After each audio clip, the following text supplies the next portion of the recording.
एक महत्त्वाची बातमी आपण बघूया। नांदेडमधून नांदेडमध्ये भर दिवसा तरुणीचं अपहरण करण्यात आलेलं आहे। नांदेड शहरातील रेल्वे स्टेशन परिसरातून एका मुलीला 2 तरुणांनी जबरदस्तीने उचलून नेलं। अत्यंत धक्कादायक घटना आहे ही। दृश्य आपण बघताय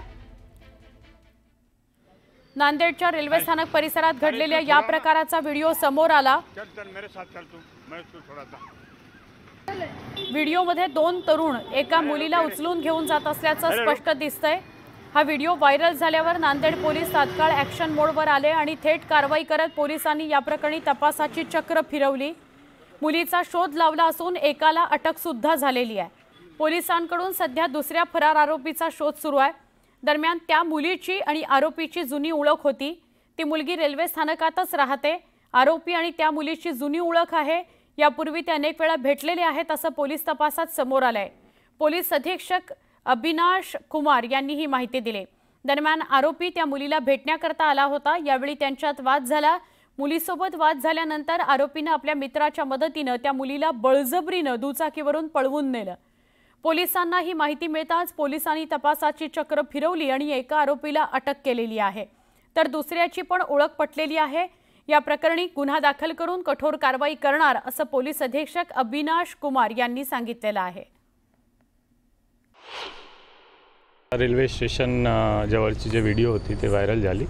लगेच आमची टीमने रिस्पॉन्ड केला। त्याचे पेट्रोलिंगमध्ये होती, त्यांनी फर्स्ट रिस्पॉन्ड केला आणि मुलगी सुखस्वरूप लगेच सापडली होती आणि आरोपी पण आयडेंटिफाय झाला। एक आरोपी आम्ही ताब्यात पण घेतलेला आहे। मुलगीची फिर्याद घेऊन गुन्हे दाखल करण्याची प्रक्रिया चालू आहे आणि यामध्ये कायदेशीर आम्ही स्ट्रॉंग कारवाई करणार। ठाण्यातील काही शाळांमधील प्राथमिक वर्गात हिंदी सक्ती असल्याचा आरोप मनसेने केलाय। काही शाळांमध्ये प्राथमिक वर्गांच्या वेळापत्रकात हिंदीच्या तासिकेचा समावेश आहे। या संदर्भात माहिती मिळताच मनसे नेते अविनाश जाधव यांनी शाळेसह शिक्षणाधिकाऱ्यांना जाब विचारला। सरकारने GR रद्द करूनही प्राथमिक वर्गात हिंदी का शिकवलं जात नाही असा सवाल विचारण्यात आला। दरम्यान हिंदीचे तास बंद केले नाहीत तर शाळाच बंद पाडू असा इशारा मनसेकडून दिला गेलाय।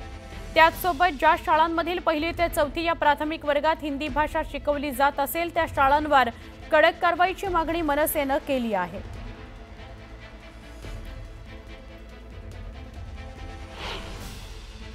ज्या शाळा हिंदी शिकवत आहेत त्या शाळांवर तात्काळ कारवाई झाली पाहिजे।